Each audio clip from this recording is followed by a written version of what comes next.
Bonjour à tous, c'est votre sœur, votre bien-aimée, comme vous le sentez, Ercile Bangoulimonga. J'aimerais ensemble qu'on puisse évoquer la notion des alliances. Nous avons innombrables exemples dans la parole de Dieu avec nos pères, Abraham, Isaac, Jacob, qui ne juraient que par le Dieu de leur père.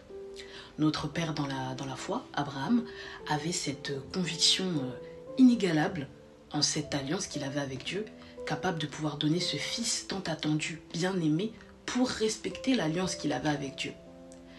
Ce même Dieu qui a noué ses alliances avec ses hommes, c'est le même qui a donné son Fils unique afin que nous puissions être sous alliance par le biais de Jésus-Christ.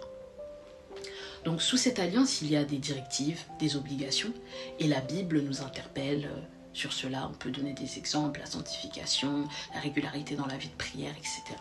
Et donc il y a ce verset qui est monté, que nous allons lire ensemble, au nom de Jésus-Christ, dans Galates 6, versets 7 à 8. « Ne vous y trompez pas, on ne se moque pas de Dieu. Ce qu'un homme aura semé, il le récoltera aussi.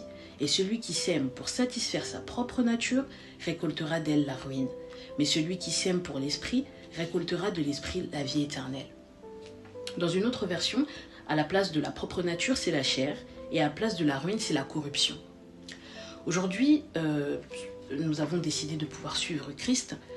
Il y a donc des choses, des personnes et des endroits auxquels nous devons faire attention. Parce que cela peut nous éloigner de notre alliance, nous éloigner de notre marche. Aujourd'hui, je ne peux pas me dire je veux demeurer avec cette personne, je l'aime, même si elle ne veut pas se sanctifier. C'est nourrir la chair, nourrir la corruption, nourrir la ruine, la destruction. Je vais continuer ce travail même s'il est contre les lois de Dieu. Je suis en train de nourrir ma chair, ma propre nature.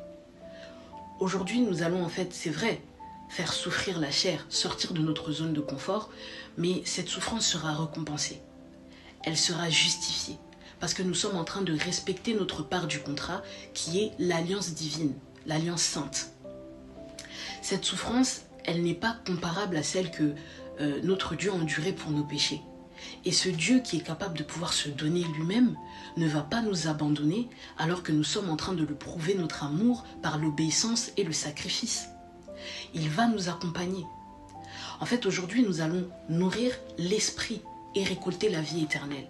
La vie éternelle, ici dans ce verset, c'est la finalité. Nous allons avoir la démarche et rejoindre notre époux à la vie éternelle. Mais ce n'est pas seulement ça. Ça regroupe aussi tout ce dont nous avons besoin.